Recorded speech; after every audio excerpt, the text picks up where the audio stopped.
Sir, this seat belongs to the gentleman behind me. Please stand up immediately and move to your assigned seat. Sir, this is your final warning. Leave this cabin immediately and move to another section of the aircraft. The words cut through the quiet air of the first-class cabin like a blunt blade, sharp enough to draw blood, but delivered with the practiced ease of someone who believed she held the universe in her hands. Eleanor Vance stood in the center of the aisle, her spine perfectly rigid, her tailored navy blazer pressed without a single crease, and her silver hair twisted into a flawless, unforgiving knot at the base of her skull. She did not look like a woman making a mistake. She looked like company policy brought to life under the harsh, sterile glow of the cabin lights. She looked down at Marcus Sterling, who sat in seat 4A, his hands resting lightly on the leather armrests, his dark skin contrasted against the immaculate cream upholstery, his breathing slow and measured. Marcus did not blink, nor did he raise his voice. Yet the sudden silence that pooled around them felt heavier than the cabin pressure at 30,000 feet. He simply stared back at her with eyes that had seen this exact script played out in 100 different cities, in 1,000 different rooms where his presence was treated as an uninvited glitch in the system. Standing right behind Eleanor was Bradley Covington III, a man whose family name was stamped on half the real estate in New England, adjusting his platinum watch with a heavy, performative sigh. "This is a complete joke," Bradley muttered, his voice carrying clearly to the back rows, as his wife, Victoria, clutched her pristine designer handbag like a shield against contamination.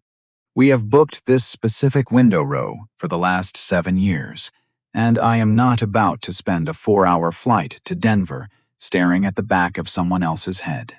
Eleanor nodded, her face hardening into a professional mask that fooled no one, before leaning closer to Marcus, her voice dropping into a cold, transactional whisper. "Sir, I am going to ask you one final time to gather your briefcases and step out of this cabin so we can resolve this seating discrepancy with our legacy passengers."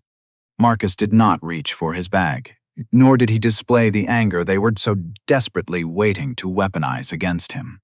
Instead, he lifted his boarding pass with 2 fingers, the printed ink clear and undeniable. Seat 4A, first class, confirmed. Eleanor barely glanced at the paper, her fingers tightening around her digital tablet as she prepared to enforce a hierarchy that had nothing to do with tickets. She had no idea that the quiet man when she was attempting to humiliate in front of a dozen wealthy onlookers was the very reason this flight would never leave the tarmac. She did not know that within exactly 24 minutes, her entire career, along with the corporate survival of Vanguard Airlines, would hinge entirely on whether Marcus Sterling decided to forgive her. But some debts can never be washed away with a corporate apology, and some men refuse to be erased from the spaces they have earned. The terminal at Boston Logan International Airport had been churning with its usual Monday morning anxiety long before the first shadow fell over gate B14. Outside, a low blanket of gray clouds hung over the Atlantic, mirroring the heavy, pressurized mood that filled the crowded boarding lounge. Business travelers, in identical gray suits, paced the polished floors, their eyes darting nervously from their smartphones to the massive departure boards overhead. Vanguard Airlines Flight 412 to Denver was already flashing a crisp amber warning. Delayed 15 minutes. Marcus Sterling stood near the edge of the priority boarding lane, a worn leather portfolio tucked securely under his left arm. He did not tap his foot, nor did he sigh loudly like the tech executives standing behind him. He simply waited with the patient stillness of a man who measured time by results rather than urgency. His charcoal suit was impeccably tailored but entirely devoid of loud branding, and on his wrist sat a simple silver watch with a cracked black leather strap. It was an old watch, a piece of machinery that had long outlived its market value, but remained priceless to the man who wore it. His grandfather had handed it down to him on a humid southern morning, just days before Marcus packed his life into 2 cardboard boxes and headed north to Harvard. "Never let them make you feel small in a room you paid to enter," the old man had whispered, his hands rough from 40 years of laying railroad tracks. Marcus had carried that quiet command into glass boardrooms where investors regularly mistook him for the IT support staff. Before he took his seat at the head of the table, he had felt the heavy, silent weight of security guards following him through high-end department stores in Manhattan, their radios hissing with unvoiced suspicion. At 46, he had built Obsidian Analytics into the nation's premier independent audit firm, specializing in detecting algorithmic discrimination within corporate supply chains and public infrastructure. His team wrote the very software that prevented banks and transport giants from burying systemic biases behind the neutral, unfeeling code of automated systems. Today, he was flying to Colorado to deliver a closed-door briefing to the Federal Oversight Committee on Transport Ethics, a presentation that would determine which major airlines retained their federal operating subsidies. The irony of his current situation was a bitter pill, but Marcus had long stopped looking for fairness in the narrow aisles of the world. He watched as the gate agent adjusted her microphone, her voice cutting through the ambient hum of rolling luggage and hushed complaints. "We are now inviting our first class and elite legacy passengers to board Vanguard Airlines Flight 4112 with immediate effect." Bradley Covington III stepped forward instantly, his posture projecting the unshakable confidence of inherited wealth, his wife Victoria trailing closely behind. Bradley was a senior partner at a historic Boston wealth management firm, his hair silvered perfectly at the temples, his charcoal coat announcing status before he even reached for his phone. Victoria adjusted her pearl necklace, her eyes scanning the boarding lane with the cool detachment of a woman who expected the world to clear a path for her arrival. "About time," Victoria murmured, making sure her voice carried just far enough to register her dissatisfaction with the gate agent. Bradley's eyes swept over Marcus, pausing for a fraction of a second on his suit, his worn leather portfolio, and finally the boarding pass gripped in his steady fingers. It was a practiced glance, an instant calculation of worth based entirely on the surface of things, wrapped in a silence that spoke volumes.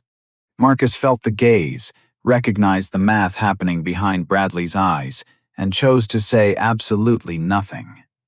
He stepped up to the scanner, his phone flashed a vibrant green, and the machine chimed its approval.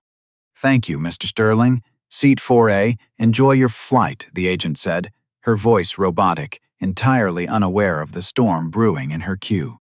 Marcus nodded, walking down the jet bridge into the quiet, climate-controlled belly of the aircraft, leaving the hum of the terminal behind. Behind him, Victoria leaned into her husband's shoulder, her whisper sharp and urgent. "Did that man just scan a ticket for row 4? Bradley's jaw set into a hard, competitive line as they stepped onto the plane. "That is our row." The first-class cabin of the Boeing 737 smelled faintly of fresh leather and expensive coffee, its deep blue seats glowing under the soft white accent lighting. Everything inside the space felt exclusive, isolated, and entirely removed from the chaos of the main terminal just 100 feet away. Marcus placed his portfolio into the overhead compartment, smoothed the front of his jacket, and took his seat by the window in 4A. He leaned his head back against the leather, letting out a long, slow breath as he opened his tablet to review his legislative notes. He wanted nothing more than 4 hours of undisturbed silence, a brief window where he did not have to prove his right to exist in the world he had built. Then the heavy shadow of Bradley Covington III fell across his lap, turning the bright cabin light into a cold, dark stain. Victoria Covington came to a sudden halt right beside her husband, her thin smile vanishing completely as she looked down into row 4. Bradley stared at Marcus as if finding him in the window seat was not a simple logistical error, but a personal grievance designed to disrupt his day. "Excuse me," Bradley said, his voice dropping an octave, heavy with an authority that expected an immediate apology. "You are in our seats." Marcus did not jump, nor did he look flustered. He slowly lifted his gaze from the glowing screen of his tablet.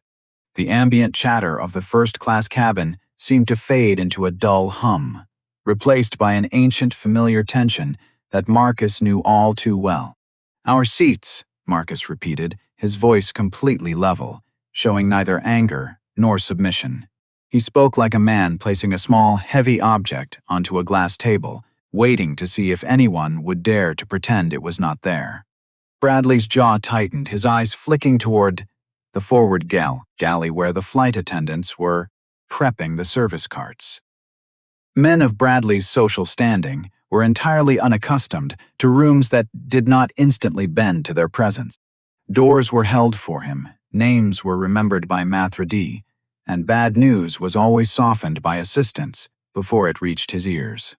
Airlines, in his worldview, existed solely to preserve the exact social structure he enjoyed on solid ground. "Yes," Bradley said, crossing his arms over his tailored coat. "My wife and I fly this exact Monday morning route to Denver twice a month, and 4A and 4B are always our seats."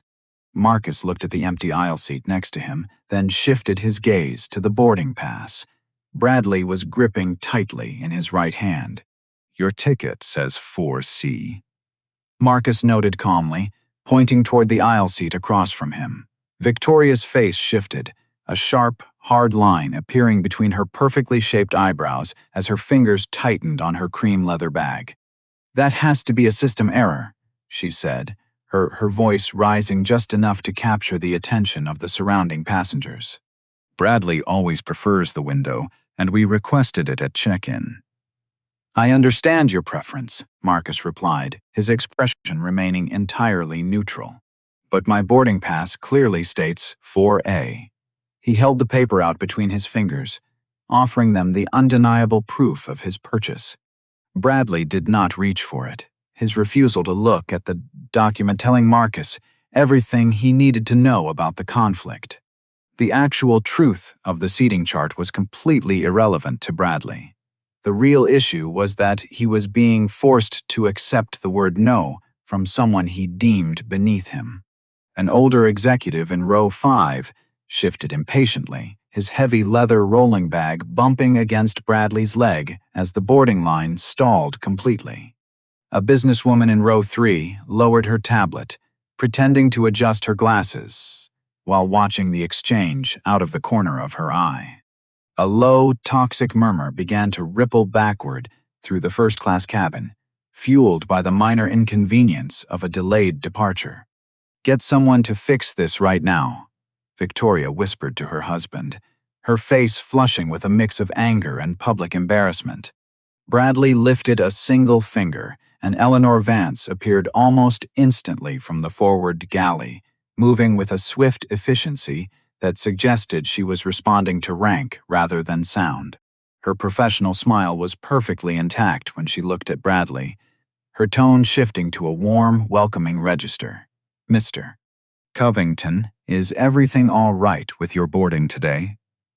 The contrast in her voice was stark and immediate, overflowing with respect for Bradley, yet instantly turning ice-cold before she even looked at the man in the window seat. "There seems to be a significant issue here," Bradley said, gesturing vaguely toward the row. "This gentleman is currently occupying our assigned space."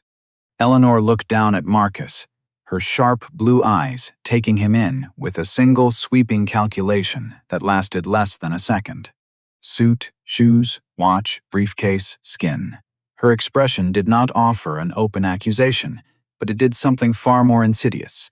It made a definitive decision before a single fact was presented. "Sir," Eleanor said, her voice dripping with a forced polite authority. "May I see your boarding documentation, please?" Marcus handed the paper over without a word, his eyes remaining fixed on her face as she took it from his hand. Eleanor examined the small slip of paper far longer than necessary, her thumb rubbing against the edge as if looking for a forgery. She tapped the screen of her corporate tablet with a sharp, rhythmic click, a small frown deepening the lines around her mouth. The silence inside the cabin stretched thin, becoming heavier with every passing second.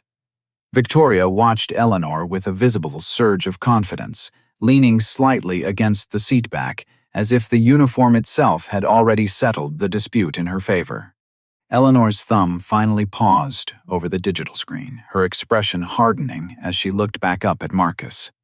"The system does display 4A for your name," she admitted, her voice flat. Marcus remained silent, refusing to offer her an easy exit from the box she was building around herself. Bradley let out a sharp, irritated breath, adjusting his watch again. "Then fix the system error, Eleanor."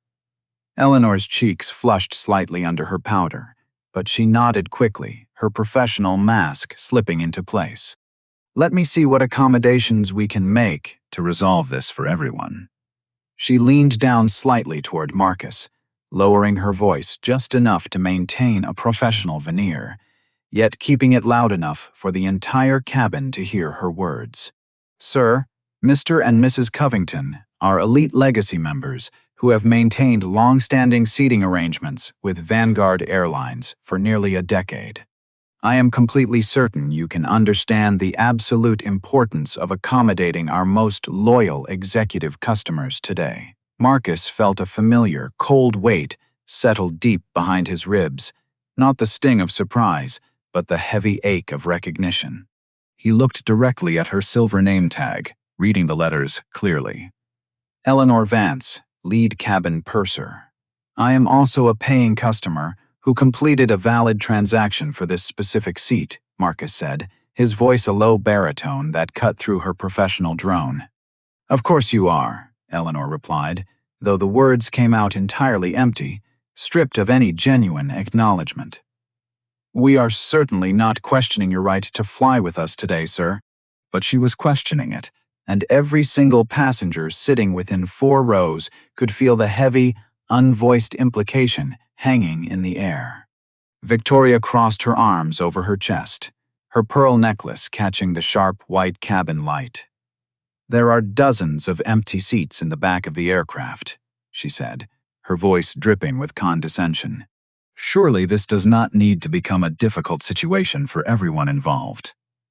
Marcus turned his head slowly, looking directly into Victoria's cold eyes. "This situation became difficult the exact moment you decided I did not look like the person who paid for the seat I am sitting in." Bradley let out a short, cynical laugh, shaking his head. "Oh, come on now, let's not do this. It is just a window seat." "Then I strongly suggest you take your assigned aisle seat and enjoy the flight," Marcus said, his tone entirely final.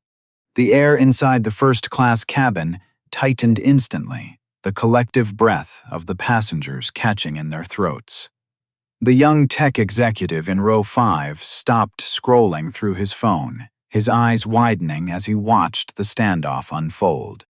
A teenager sitting in row 6 quietly raised his smartphone, angling the camera lens directly through the gap between the headrests, the recording icon flashing a silent red. Eleanor noticed the camera immediately, and her trained smile vanished entirely, replaced by a sharp, defensive edge. "Sir, I am going to need you to maintain a respectful tone with our crew and our passengers."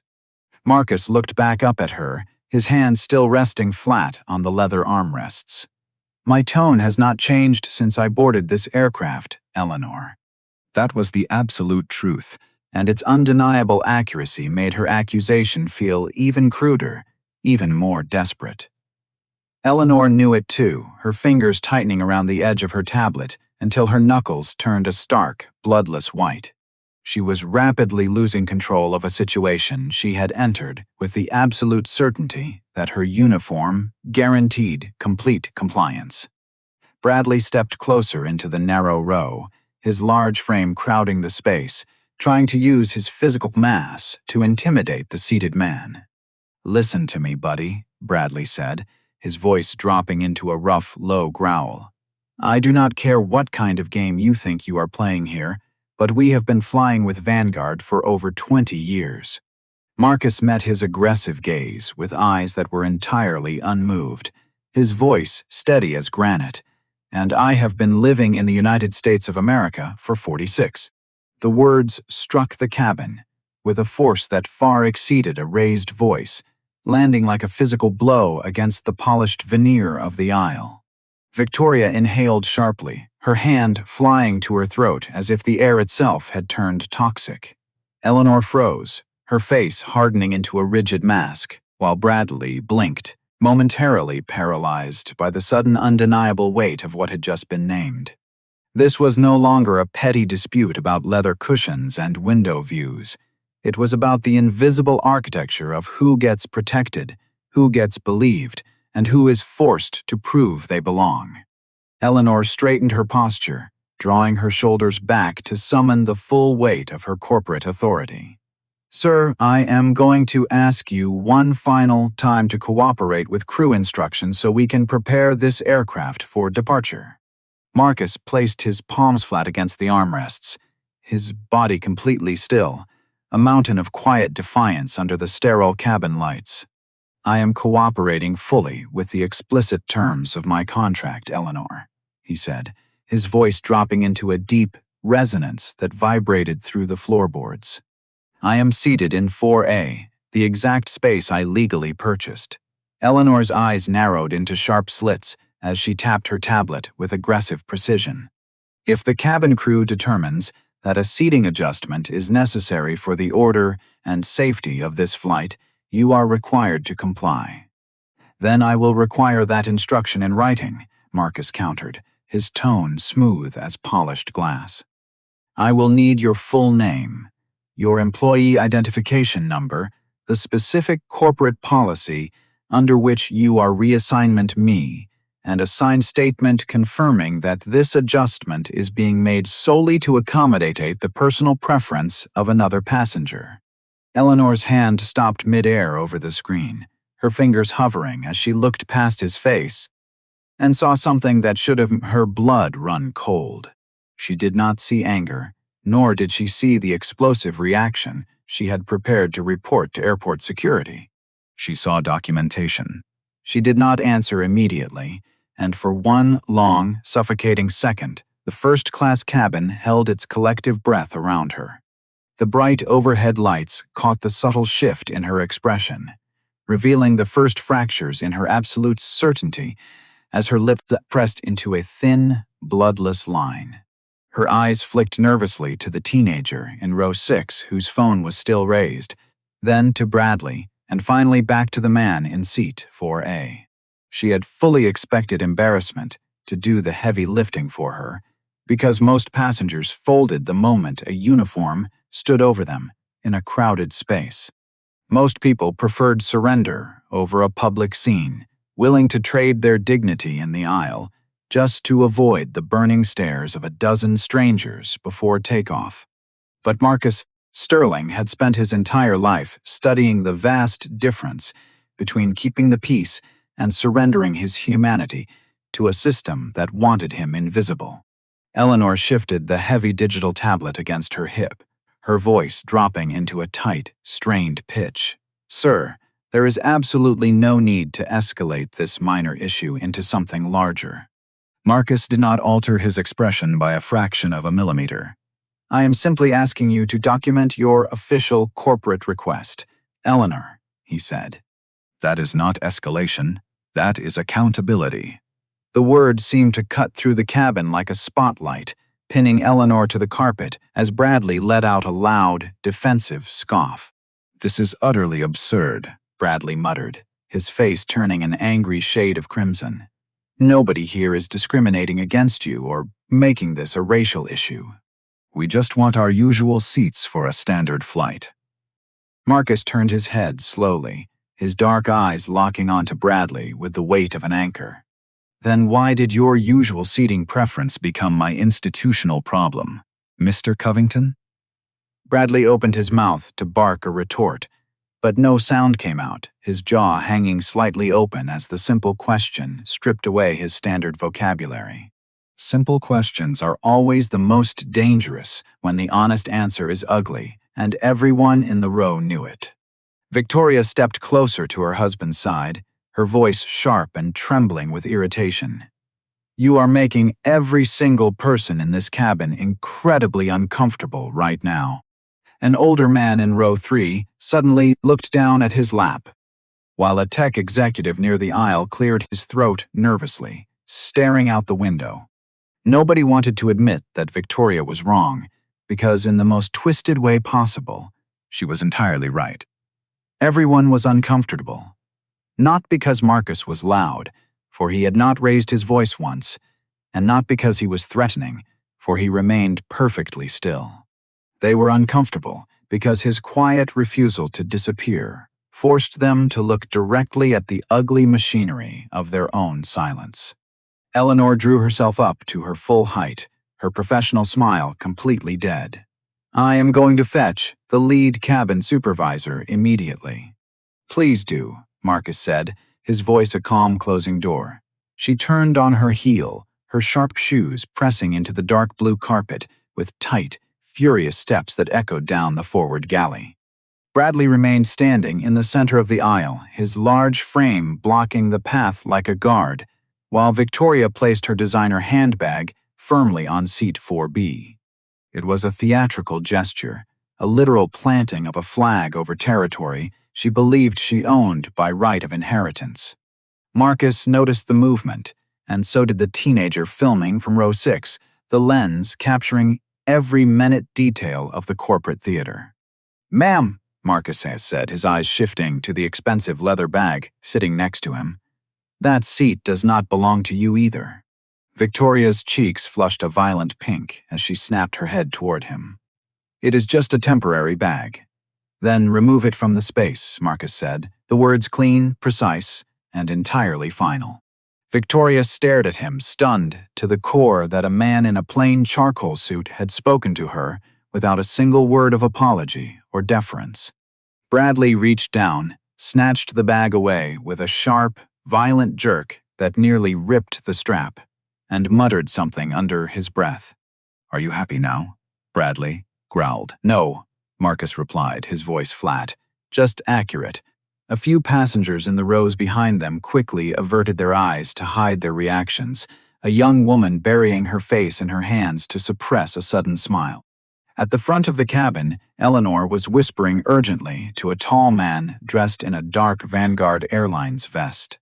James Sterling, no relation to Marcus, was the cabin supervisor, a 46-year-old veteran with a rigid military posture and silver hair dusting his temples.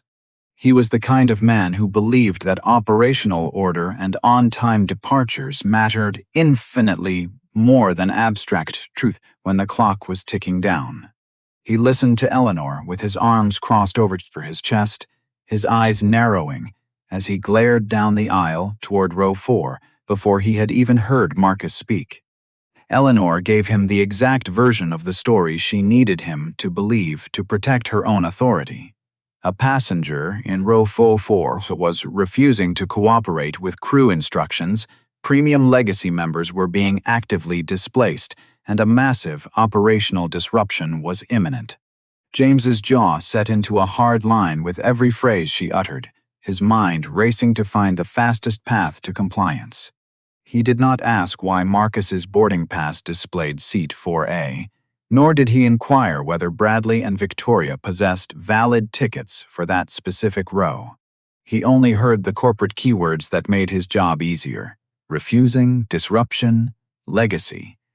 He began walking down the aisle, his heavy footsteps sounding like a final verdict against the carpet. "Mr. Sterling," James said, stopping right beside Eleanor and looking down into the row with an icy stare. "I am James Vance, the cabin supervisor for this flight, and I understand we are having a significant compliance issue here." Marcus looked up, his face an unreadable pool of calm. "There is absolutely no issue with my ticket, James." James gave a tight, humorless smile that did not reach his eyes. "That is not what I asked you, sir." The tone of the conversation shifted instantly, the air turning cold as customer service dissolved into a direct command structure. James leaned slightly forward, placing one hand on the headrest of row 3 to dominate the space.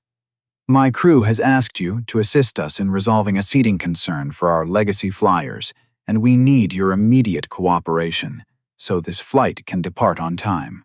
Bradley nodded from behind him, visibly encouraged by the arrival of a higher authority, while Victoria folded her arms, waiting for the final push.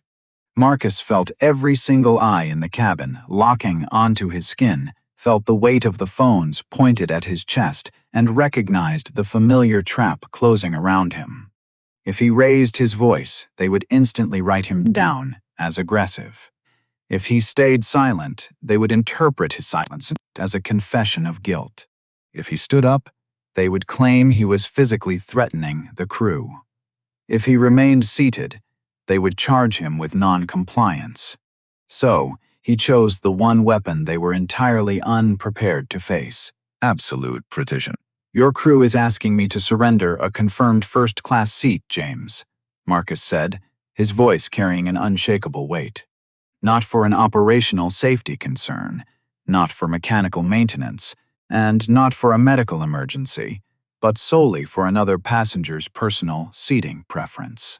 Is that the official position of Vanguard Airlines? James blinked, his tight smile faltering for a fraction of a second as Eleanor's face tightened into a hard knot. Bradley looked away, his eyes wandering toward the ceiling, as Marcus reached into his inside jacket pocket and removed a small, matte black business card holder. He placed the sleek leather case onto the tray table between them, but did not open it. Before you answer that question, James, I strongly suggest you choose your next words with extreme care. James stared at the black case sitting on the table like a sealed envelope delivered from a dangerous future.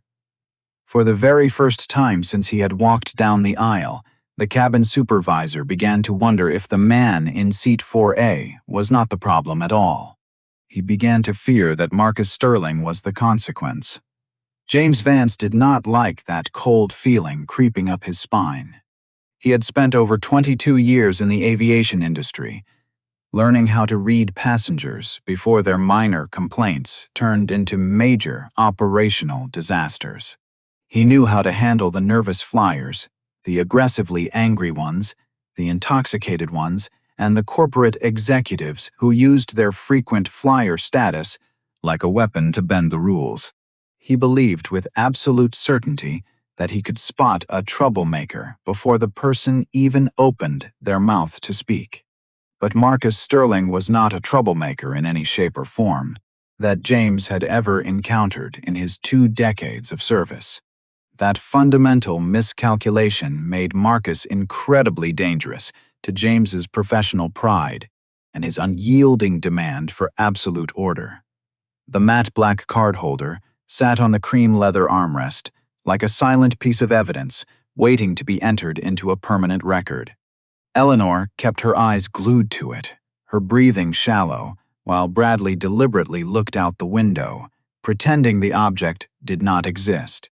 Victoria stared directly at Marcus's face, searching for any flicker of hesitation or fear, but she found absolutely nothing but an unreadable wall of calm. James cleared his throat, his posture stiffening as he tried to claw his way back to a position of unquestioned authority in the narrow aisle. Mr. Sterling, absolutely nobody on this aircraft is questioning your legal right to fly with Vanguard Airlines today. Marcus did not move his eyes from James's face, his voice dropping into a register that felt heavier than the silence around them. You are not questioning my right to fly, James. You are actively questioning my right to sit in the space I paid for. A profound hush rolled backward through the first-class cabin, swallowing the ambient hum of the air-conditioning vents completely. The teenager in row 6 kept his smartphone steady, his thumb trembling slightly against the screen as the recording counter ticked upward.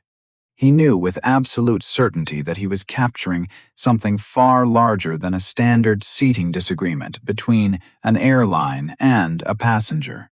Every person in the front rows could feel the historical weight of the moment pressing down on the cabin, thick and suffocating. The elderly woman in row 3 closed her book, her mouth tightening into a thin line of quiet, deeply felt institutional shame. She had lived through enough decades in America to recognize exactly when professional politeness was being weaponized as a mask for bias. James's tight smile thinned until it was completely gone, his corporate vocabulary beginning to fail him under the steady weight of Marcus's gaze. We are simply offering you a reasonable and comparable accommodation in another section of the aircraft to resolve this operational delay. To whom is this accommodation reasonable? Marcus asked, his tone cutting cleanly through the supervisor's rehearsed corporate defense. James paused, the honest answer standing directly behind him in a charcoal coat, smelling of expensive cologne and unearned privilege. Bradley's patience snapped completely, his face turning a deep, angry purple as he took an aggressive step forward into the row. For God's sake, James, just move the man out of our row so we can get this aircraft off the ground before we lose our window. I have a critical corporate connection to catch in Denver, and I am not about to miss it because someone wants to make a grand social point.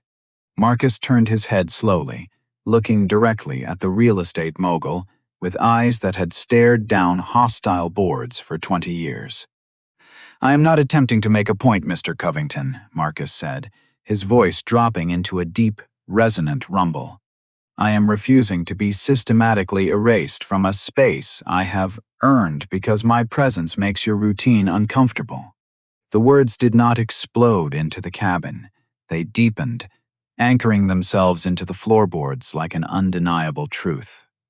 Victoria's nostrils flared in anger as she clutched her cream leather handbag tighter against her chest, her voice trembling with irritation.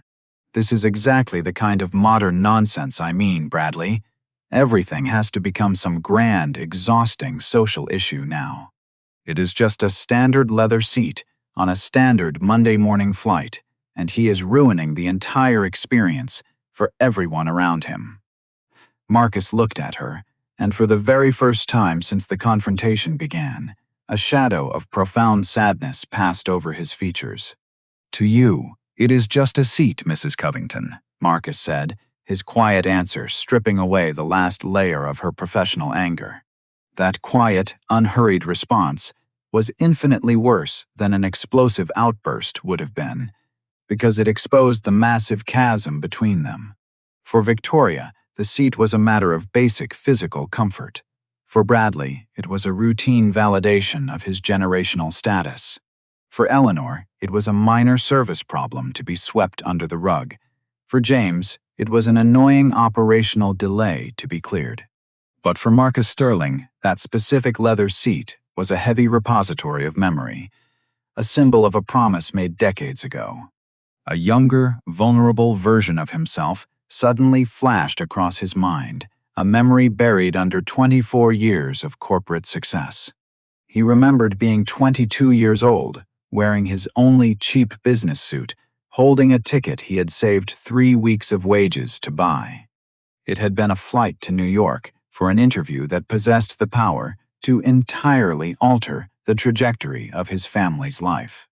A white lead flight attendant had stood over him in an identical aisle, telling him there had been a system mix-up and a wealthy donor needed his space.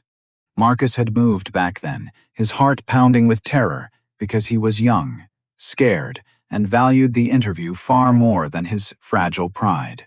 He had sat in the cramped back row, staring at the floorboards, promising himself in the quiet dark that he would never allow it to happen again. He had not made that promise loudly, nor had he made it dramatically. He had forged it in the absolute silence of his own conscience.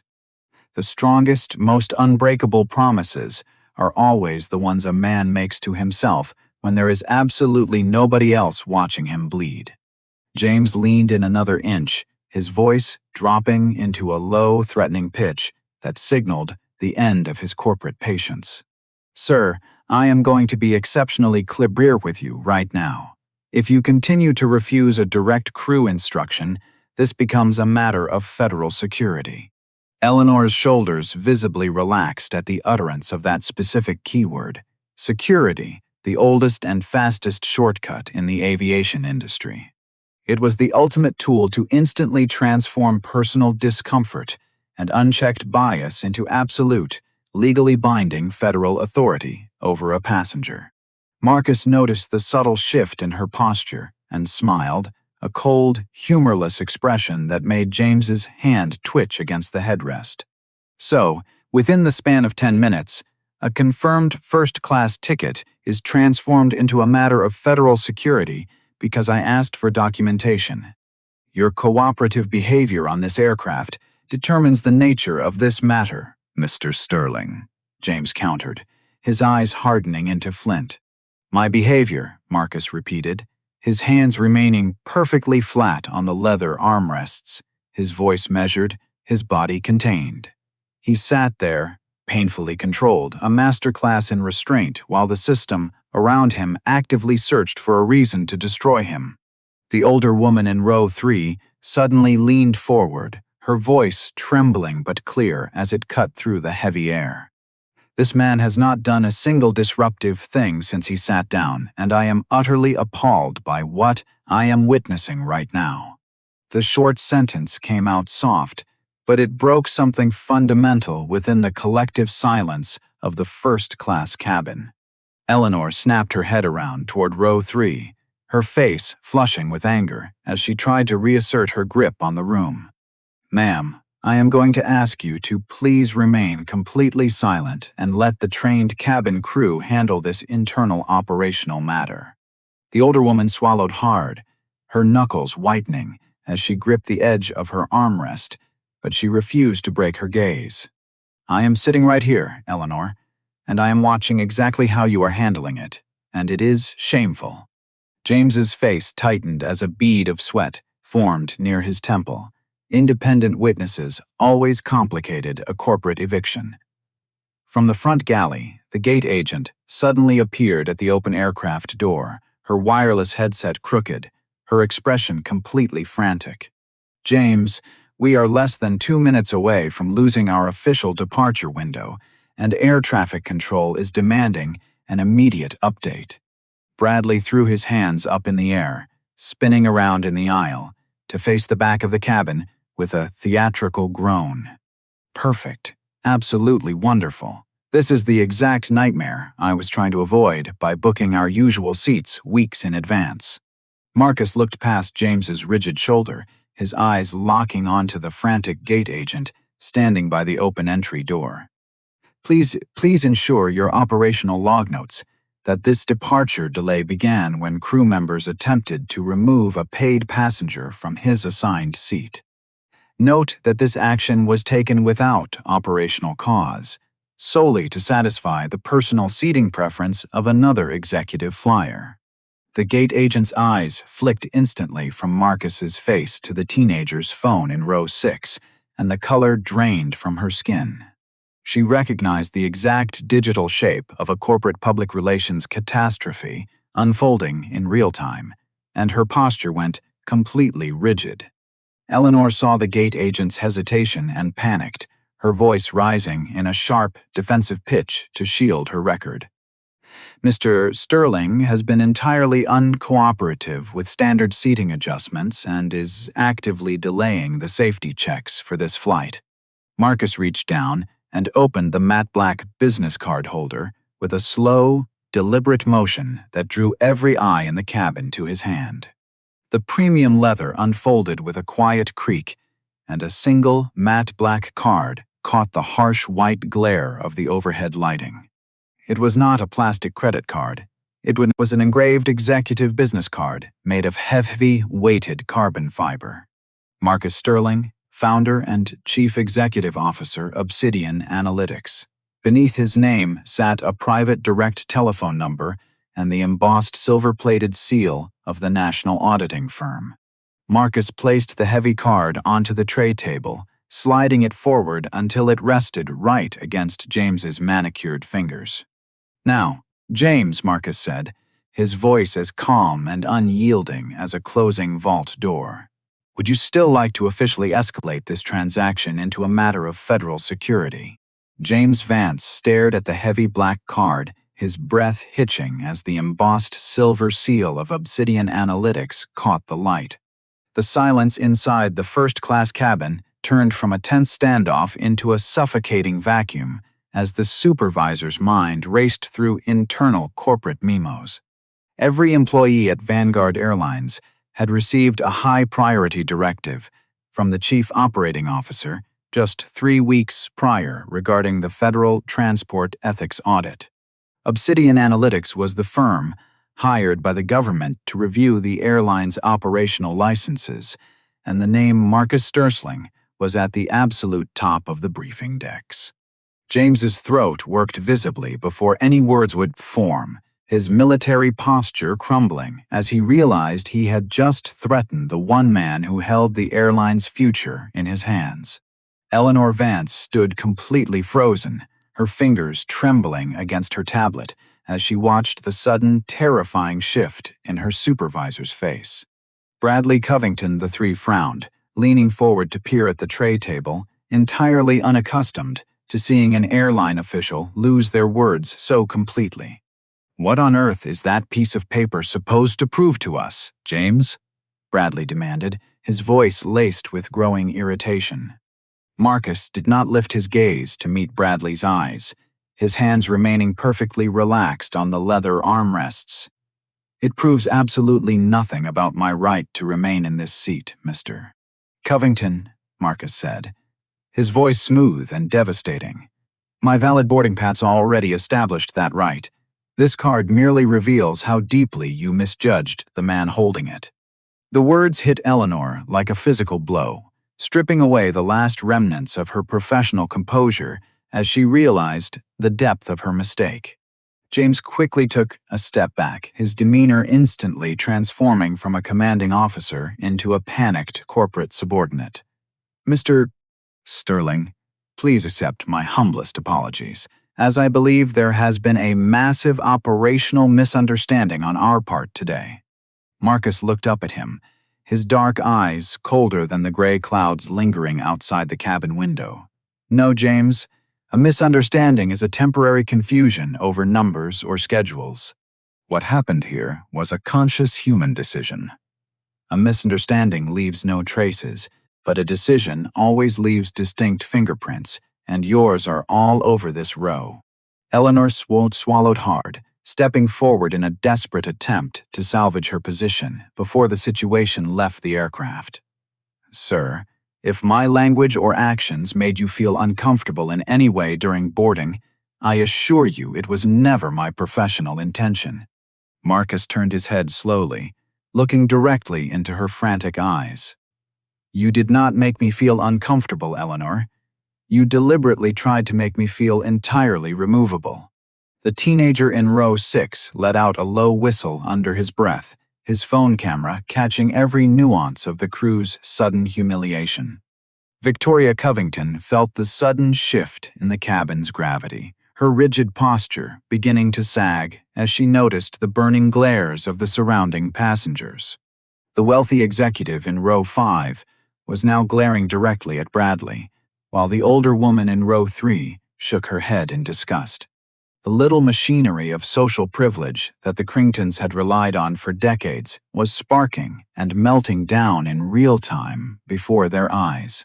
Bradley refused to yield his ground, his face darkening as he clutched his wife's cream handbag with a white-knuckled grip.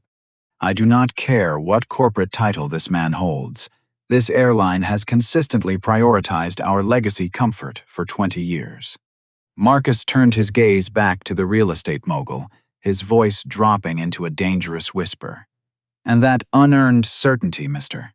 Covington, is precisely why this system is completely broken." At the front of the cabin, the frantic gate agent suddenly pressed 2 fingers to her wireless headset, her voice dropping to a terrified whisper.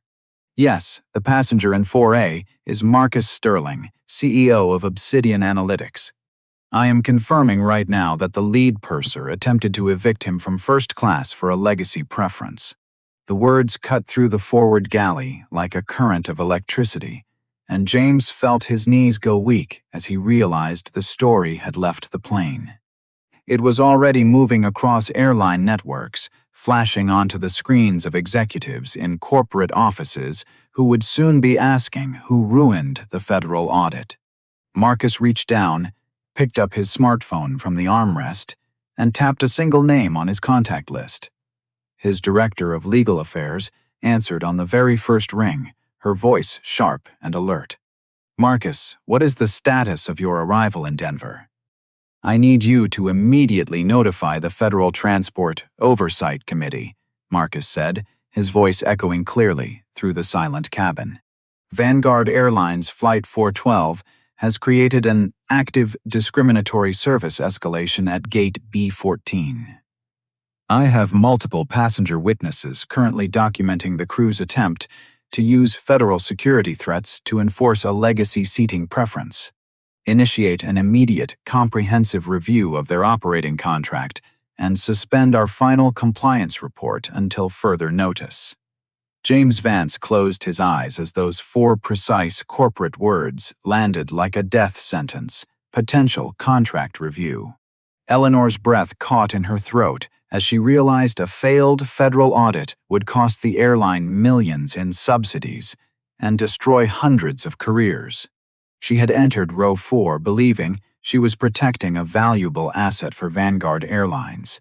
Instead, she had exposed its ugliest vulnerability to the one man who could dismantle it. James Vance stood paralyzed beside Marcus's seat, one hand still half raised in the air, his fingers clutching his digital tablet so tightly that his knuckles had gone completely bloodless. Eleanor looked as though the bright white cabin lights had suddenly become blinding, her face holding the fragile, hollow stiffness of someone desperately trying to deny what she already knew to be true. At the front of the aircraft, the gate agent touched her headset once more, her voice dropping into a frantic whisper that bled through the silence of the first 4 rows. "Yes, I am still on board the aircraft," she said into her microphone, her eyes locked onto Marcus.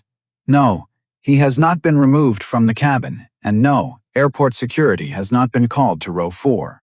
That last sentence made James flinch visibly, his shoulders sinking as the passengers in the surrounding rows watched his authority evaporate in real time. Bradley Covington III looked around the cabin, his chest heaving with a furious, erratic anger as he realized the entire center of gravity had moved completely away from his name.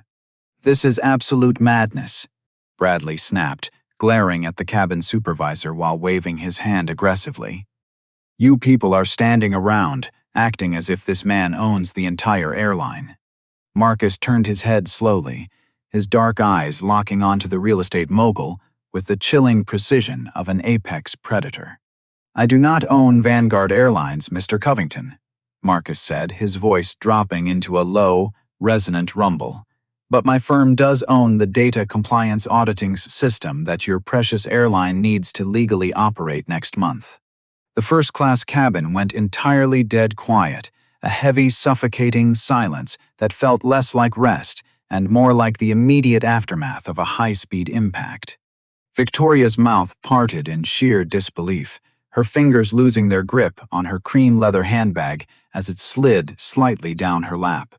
Bradley's face lost its color in uneven patches, the deep crimson draining into a hollow, sickly gray under the sterile overhead lights. Eleanor stared at Marcus as if the actual physical shape of his body had altered in the seat. Yet he had been the exact same man from the moment he stepped onto the aircraft. That was the true, silent indictment of the room.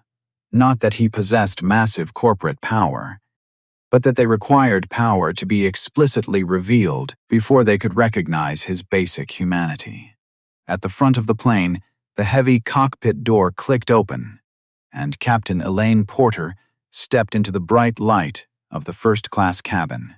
She was 51 years old, thoroughly composed, with close, cropped gray hair and the controlled, deliberate movements of someone who had spent decades making life-or-death decisions under extreme atmospheric pressure. Her uniform was immaculate, her 4 gold bars gleaming on her shoulders, and while her eyes were not warm, they were exceptionally sharp. She took in the entire scene with a single, sweeping glance. James' broken posture, Eleanor's pale face, Bradley standing aggressively in the aisle, and Marcus sitting perfectly still with his matte black business card resting on the tray table. She knew immediately, without a single word being uttered, that this was not a standard passenger compliance issue.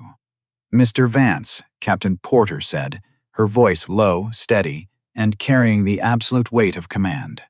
"Step into the forward galley with me right now."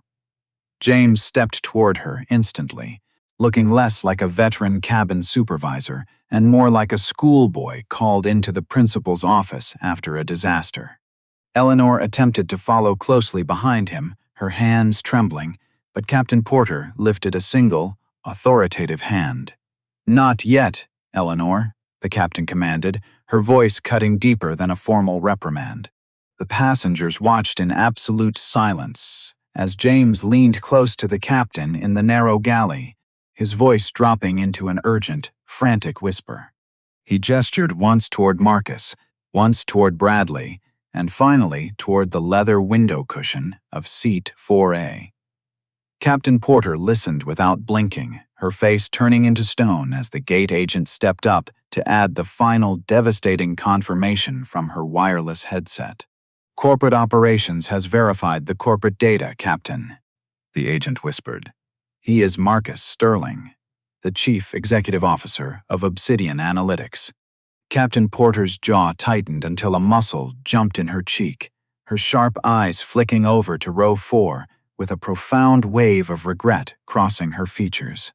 It was not a soft regret designed to repair the damage that had already been done, but a heavy institutional acknowledgement of a catastrophic systemic failure. She walked down the narrow aisle, stopping directly beside row 4, and looked down at the seated executive. "Mr. Sterling, I am Captain Elaine Porter," she said, her voice clear and resonant. "I want to personally review exactly what transpired in this cabin during the boarding process." Marcus looked up, his face an unreadable pool of absolute calm. "I have been asking your crew to document and review this entire transaction since the moment they stepped into my row, Captain."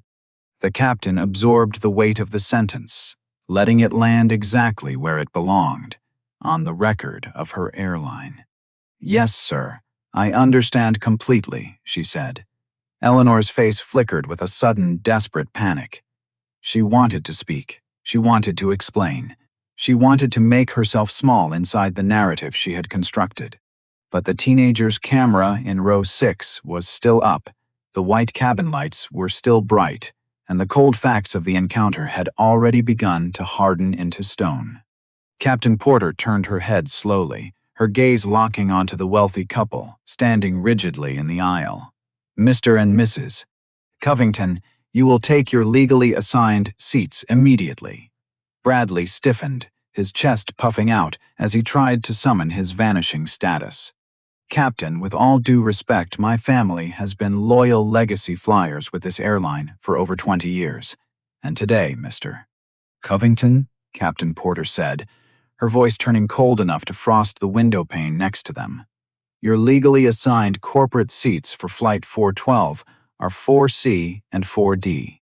Victoria looked deeply offended, her jaw tightening. "You cannot possibly be serious about this." "I am entirely serious," the captain replied. 2 words, flat ironclad, leaving absolutely no room for negotiation or privilege. Bradley stared at her, waiting for the corporate world to bend to his name as it always had, but the system remained completely rigid. Slowly, bitterly, he stepped aside, his large frame retreating into the row across the aisle as Victoria followed her sharp heels, striking the floorboards harder than necessary. Their movements were stiff, theatrical, and visibly humiliated by the incredibly rare experience of being told a definitive no in a public space.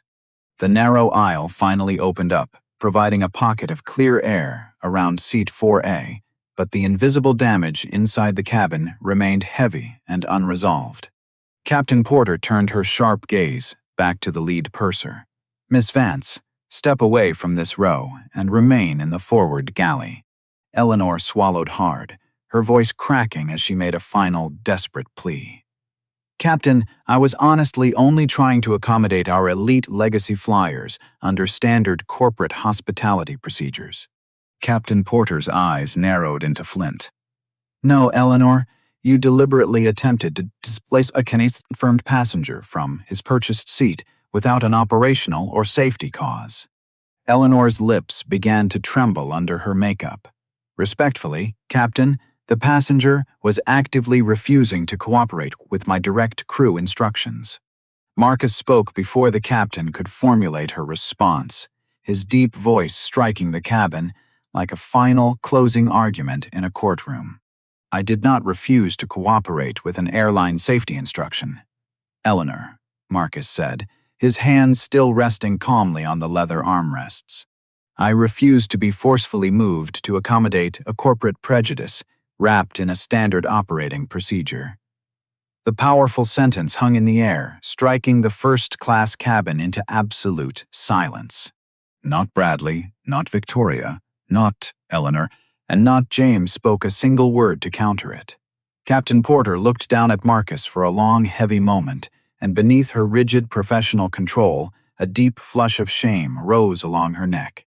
It was not merely personal shame for her crew's actions, but a profound institutional shame, the specific kind that arrives when a system reveals its worst biases through the ordinary actions of ordinary employees. She nodded her head once, her voice dropping into a solemn register. "Then we are going to ensure this transaction is documented with absolute precision, Mr. Sterling." Marcus leaned back against the cream leather cushion, his eyes dark and unwavering. "Good," he said, "because this encounter was never just about a seat." Captain Porter ordered the forward cabin door to remain wide open, a single instruction that instantly shattered the illusion of the cabin as an isolated, untouchable world where crew authority could suppress the truth. Terminal noise drifted back inside from the open jet bridge, the distant hiss of airport radios, and the rattle of service carts reminding everyone that the outside world was now watching. Vanguard Airlines operations was officially listening, and the corporate walls had suddenly developed ears. Eleanor Vance stood in the corner of the forward galley, with her hands tightly clasped in front of her uniform, desperately trying to maintain a neutral expression, while her uneven, shallow breathing betrayed her internal panic. James Vance stood right beside her, his digital tablet lowered to his side, no longer able to use the device as a professional shield against accountability. Across the aisle, Bradley and Victoria Covington sat rigidly in seats 4C and 4D, their faces twisted into the silent, bitter fury unique to wealthy individuals experiencing public humiliation for the first time in their lives. Marcus Sterling remained seated in 4A, looking out the oval window as the gray Boston morning began to break. The ordinary leather seat had never looked more unremarkable, yet that very simplicity was what haunted Captain Porter as she stepped away to speak directly with corporate operations over the galley phone. It was just leather, a window, an armrest, and a plastic tray table. Nothing sacred, nothing rare, and certainly nothing worth stripping a human being of their dignity over. Yet, the unchecked biases of her crew had brought an entire commercial flight to a grinding halt over it. The gate agent stood near the open door, her wireless headset pressed tightly against her ear as she took down the latest commands from corporate headquarters. Vanguard Executive Response Team has officially assumed control of the incident log, the agent announced, her voice trembling slightly under the pressure. They are demanding immediate unedited written statements from every single crew member and passenger involved in the dispute before this aircraft is cleared for pushback. Eleanor's head snapped up, her lips parting as she realized her internal incident report would be heavily scrutinized by the legal division. James rubbed a hand over his mouth, now staring at the floorboards as the realization of his career-ending miscalculation finally settled into his chest. The silence inside the first-class cabin had transformed from an uncomfortable tension into a collective awakening. The teenager in row 6 finally lowered his phone, but the digital record of the crew's behavior had already left the aircraft, uploading to servers where the public would soon demand accountability. The older woman in row 3 turned back to glance at Marcus, her eyes filled with a quiet, hard-earned respect for the man who had refused to be erased. "You stood your ground when the entire system tried to force you out," she said softly, her voice carrying clearly across the quiet row. Marcus turned his head from the window, looking at her with a gentle, appreciative nod. "The system only has as much power as our willingness to comply with its prejudices," Marcus replied, his voice a steady, grounding force in the cabin. Vanguard Airlines Flight 412 remained at Gate B14. The engines quiet, the departure window lost, but the moral architecture of the room had shifted permanently. The heavy aircraft door finally groaned shut, sealing out the ambient hum of the terminal and leaving a strange, solemn stillness lingering over the first-class cabin. The gray clouds over Boston began to tear open, allowing long, sharp blades of pale morning light to pierce through the oval glass of seat 4A, illuminating the worn leather strap of the time watch resting quietly on Marcus's wrist.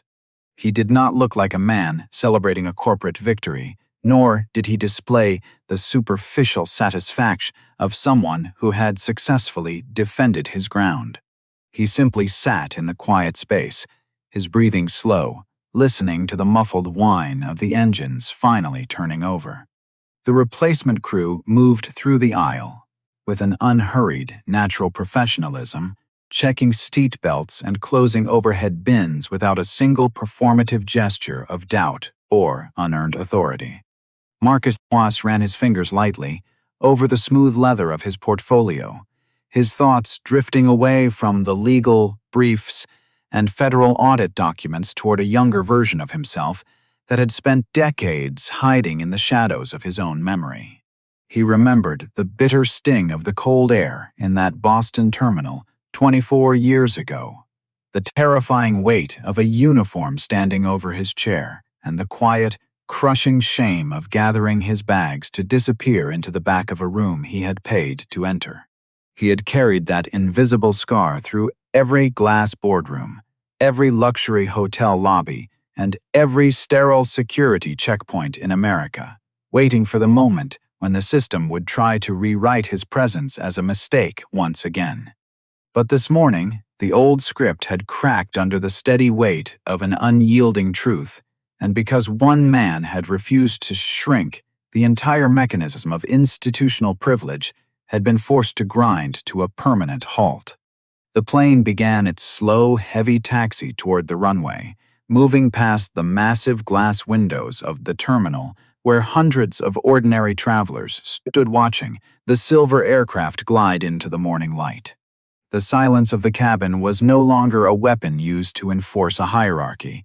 It had become a clean, transparent mirror reflecting the basic human dignity that no corporate policy or unearned status could ever strip away.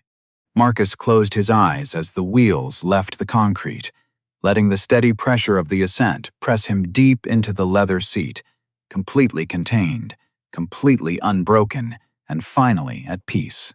If this story reminded you that dignity should never depend on appearance, status, or someone else's comfort, like this video.